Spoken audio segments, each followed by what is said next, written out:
Oi gente, tudo bem com vocês? Eu começo direto da redação de hoje te contando sobre o acordo de lideranças realizado durante a sessão ordinária desta terça-feira. Durante o tempo de até 5 minutos, a representante do Conselho Regional de Biologia, Denise Cardoso, falou sobre o Dia do Biólogo.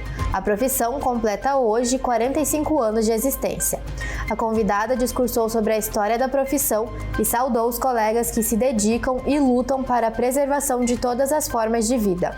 Também ressaltou a contribuição científica, como a descoberta do microscópio e a revolução das espécies.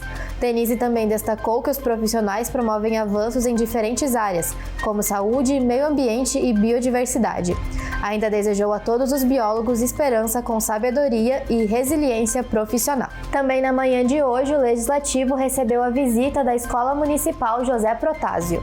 Os alunos participaram de uma visita guiada ao prédio da Câmara Municipal para aprender um pouco mais sobre a história e o funcionamento do Legislativo caxiense. Alguns gabinetes de vereadores também receberam os estudantes. Lembrando que a Câmara de Vereadores está sempre de portas abertas para receber visitas escolares. Basta entrar em contato com o setor de Relações Públicas do Parlamento pelo número que está aparecendo na tela.